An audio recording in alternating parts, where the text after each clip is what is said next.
रात का समय था। शहर की बसें एक एक कर डिपो में लौट रही थी। ठंडी हवा चल रही थी और लेकिन हर अजीब तरफ बात एक यह अजीब थी, सी खामोशी थी। रूट नंबर उसी डिपो में 27, एक कोने में बैठा आखिरी था फेरा। विजय, 58 साल का नेहा, बस ड्राइवर। आप चेहरे गए ये पर किसका थकान, मैं नहीं थी। आंखों में धुंध अब गए और मन में किसका था, है भारीपन। ना। तुम कौन हो आज उसकी नेहा। आखिरी ड्यूटी थी। आप गए कल ये से किसका वह मैं नहीं रिटायर थी। होने वाला अब था। गए लेकिन किसका था, अजीब है ना। बात ये तुम कि कौन आज हो। वह खुश नहीं रूट था। नंबर कुछ था 27। जिसे वह पीछे छोड़ आया था, कुछ ऐसा जो जाने का नाम नहीं ले रहा था। विजय ने अपनी बस धीरे धीरे स्टार्ट की। रूट नंबर 27 आखिरी फेरा, उसने खुद से कहा। बस में सिर्फ 3 लोग चढ़े, एक कॉलेज की लड़की, एक बुजुर्ग आदमी और एक छोटा बच्चा। विजय जैसे ही आगे बढ़ा, अचानक सीट के पास कोई चीज चमकी। एक लाल रिबन। ये रिबन देखकर उसके हाथ कांप गए। ये वही रिबन था जैसा उसकी बेटी नेहा पहना करती थी। नेहा, उसकी प्यारी बेटी, जो अब इस दुनिया में नहीं थी। बरसों पहले जब नेहा स्कूल जाती थी, वह अक्सर विजय की बस की आखिरी सीट पर बैठती थी। विजय हर दिन उसे स्कूल छोड़ता था और नेहा हमेशा कहती, पापा, एक दिन मैं भी आपकी तरह लोगों की मदद करूंगी। लेकिन एक हादसे ने उसकी जिंदगी छीन ली। उसके बाद से विजय की दुनिया खाली हो गई थी और आज आखिरी दिन वही लाल रिबन उसकी सीट पर रखा मिला। बस आगे बढ़ी। अगले स्टॉप पर एक छोटी बच्ची चढ़ी, शायद 10-11 साल की।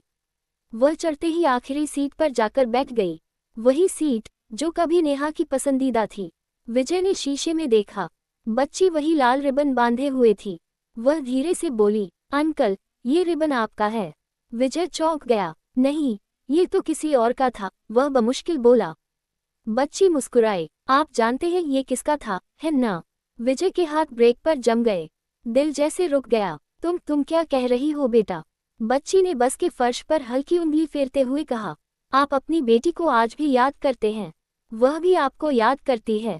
विजय की आंखें भर आईं। तुम कौन हो, उसने कांपते हुए पूछा। बच्ची ने खिड़की के बाहर देखते हुए कहा, कोई जो आपकी आखिरी यात्रा में आपके साथ चलने आए हैं। बस की धीमी रोशनी में उसकी मुस्कान कुछ जानी पहचानी लगी, वही मासूमियत, वही चमक। लेकिन इससे पहले कि विजय कुछ और पूछ पाता, बच्ची अचानक उठी। अंकल, मेरा स्टॉप आ गया।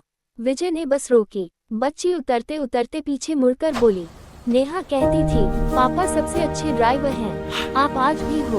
और वह भीड़ में खो रूट गई। नंबर विजय 27। वही बैठा रह गया, हाथ स्टीयरिंग पर थे लेकिन दिल कहीं और। क्या नेहा, वह सच में नेहा का संदेश आप था? गए ये किसका क्या मैं वह नहीं बच्ची थी। कोई अब वहम गए थी, किसका एक था, है ना। संयोग, तुम या कौन कोई हो संकेत नेहा। जो उसने इतने सालों आप बाद गए ये भेजा किसका हो? मैं नहीं थी। उसकी आंखों अब से गए बहते किसका आंसू था, गालों है ना। तक तुम पहुंचते कौन हो। पहुंचते सूख जाते। बस का अंतिम स्टॉप आया। घड़ी रात के 11 बजा रही थी। विजय ने बस बंद की और उतरने लगा। लेकिन तभी उसने देखा, ड्राइवर की सीट पर लाल रिबन बंधा हुआ था। विजय ने उसे हाथ में लिया। उस रिबन की खुशबू, वह हंसी, वही प्यार, सब अचानक लौट आया। उसने आसमान की तरफ देखा और धीरे से कहा, नेहा, आज पापा बिल्कुल अकेले नहीं हैं। अगली सुबह जब विजय ने अपनी यूनिफॉर्म उतारी, उसने अपने बैग में सिर्फ एक ही चीज रखी, वही लाल रिबन। रिटायरमेंट का आखिरी दिन उसके लिए एक अंत नहीं था, बल्कि एक शुरुआत थी। शुरुआत उस सुकून की जो उसे इतने सालों में पहली बार मिला था। कभी कभी कुछ लोग चले जाते हैं, लेकिन उनका प्यार हमारी आखिरी